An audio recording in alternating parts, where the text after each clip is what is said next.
My friends, I now would like to continue to discuss a rather puzzling scene in the book of Bereshit.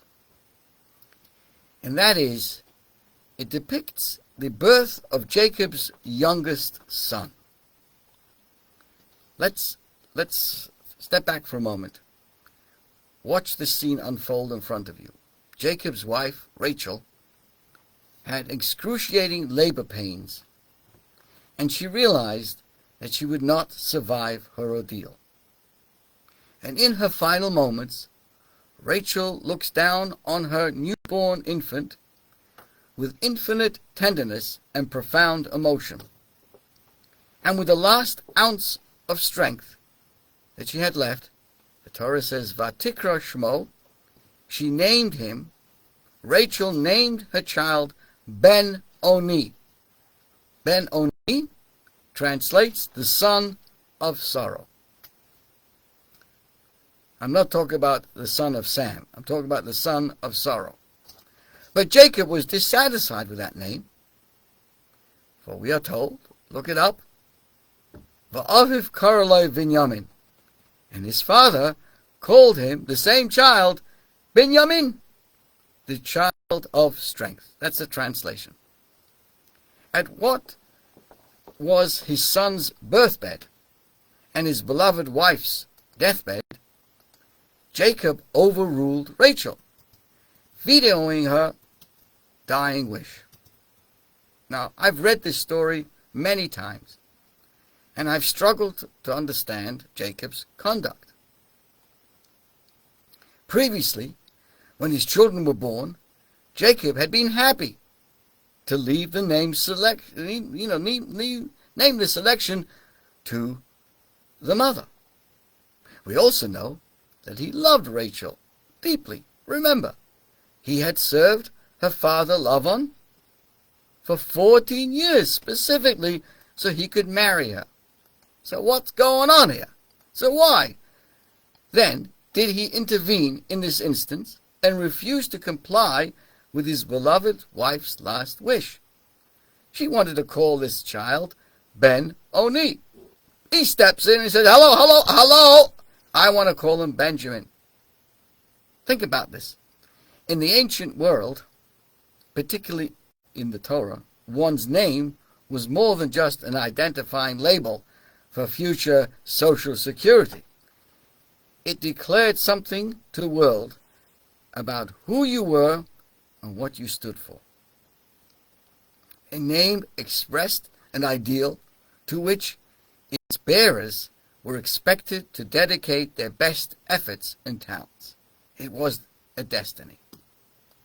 By the way, if you have children or are having children, you as grandparents should mind your own business and let the children decide the names for their children. You can make suggestions, especially if you're a parent who've passed down important, values to your children. But to insist and get angry and to go berserk because they didn't mention this one or that one or not considering it, the Torah says you mind your own business. It's the parents themselves who have the honor of choosing the Jewish names for their children. Okay, so a name is a destiny. So here we have Rachel felt in her last moments, she's about to pass away. She was worried about what would happen to her child as he grew up without a mother's care and guidance. She feared that he might grow up bitter and resentful, being brought into this world as one who had no mother. He probably would not understand much of what she had stood for, or the sacrifice she had made in order to give him his life. He would never know her smile, a laugh, or listen to her stories of growing up in Lavan's house. In short, he would be a child brought into this world without a history, since she could not fill in the gaps for him the way other mothers did for their children, to tell them their story and to let them understand who they were. So she selected a name that would serve as a constant reminder of the tragedy that had overtaken her when she was born. And therefore she said, "I'd like to call my baby Ben-Oni, the son of my sorrow." That name, she was certain, would keep her son from ever forgetting her. He would try to live up to the noblest standards of his mother as a debt of gratitude to her and to her memory. She would always be with him in some way. It is an understandable impulse.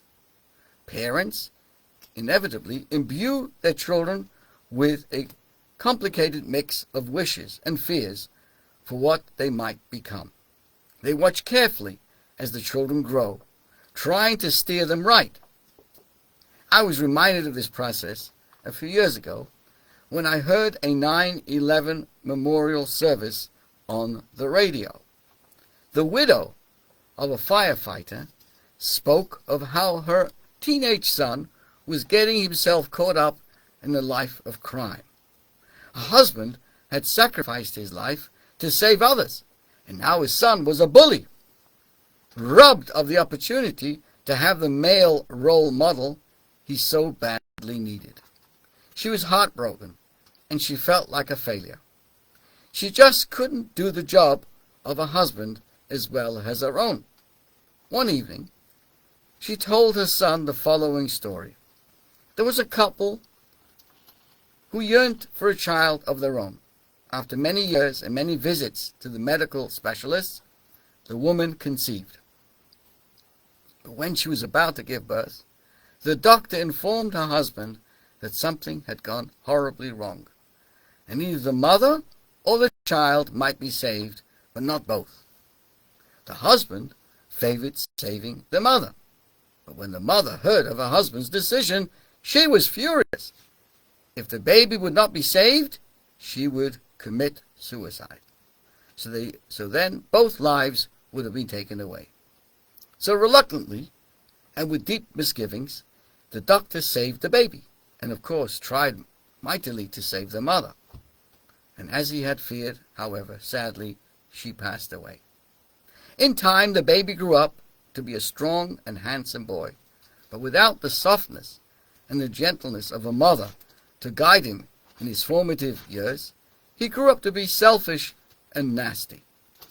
When he was of age, his father sent him to an out-of-town college in the hope that new friends and a different atmosphere would better his character.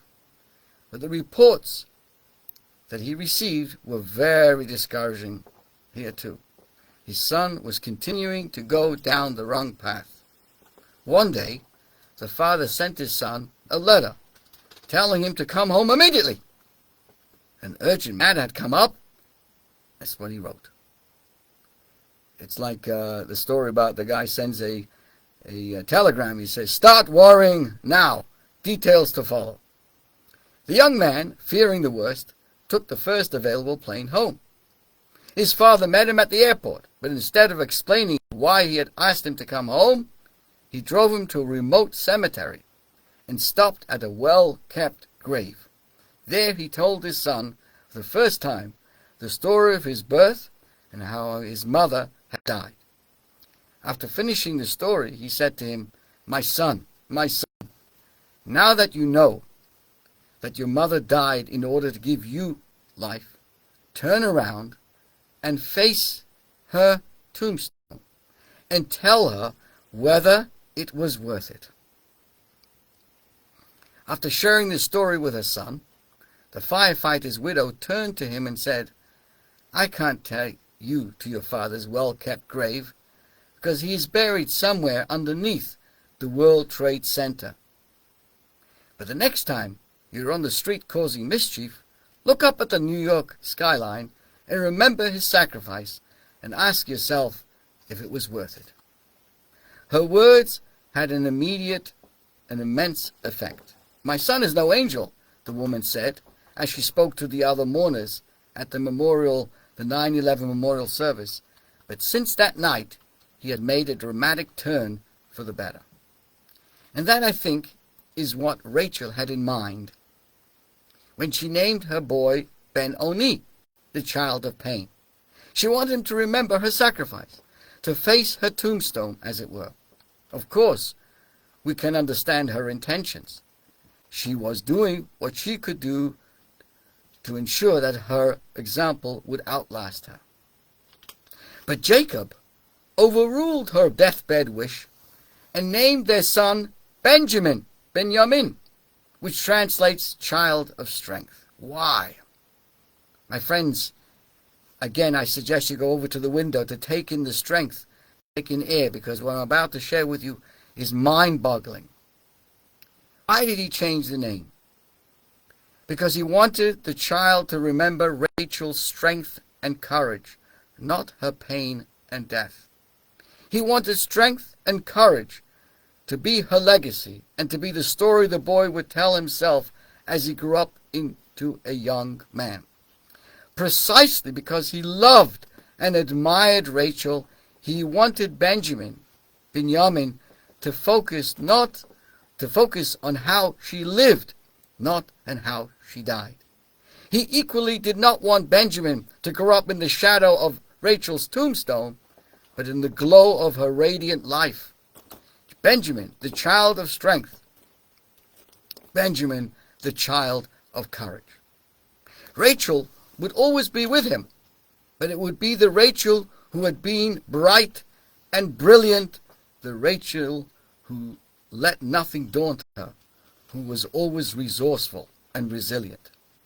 Friends, the two names of Benjamin are not just two names, but in the most profound sense, they also express two different ways to live Judaism.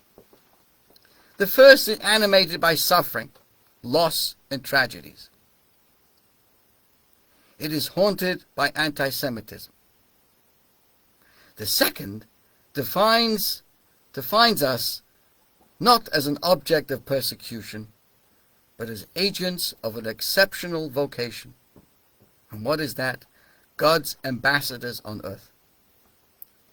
For when we think of ourselves that way, it suffuses us and our identity with happiness, not sorrow, and is a Judaism that teaches our children that it's good to celebrate Jewish holidays. It's exhilarating to study Torah. And it's a joy to do a mitzvah and to help someone.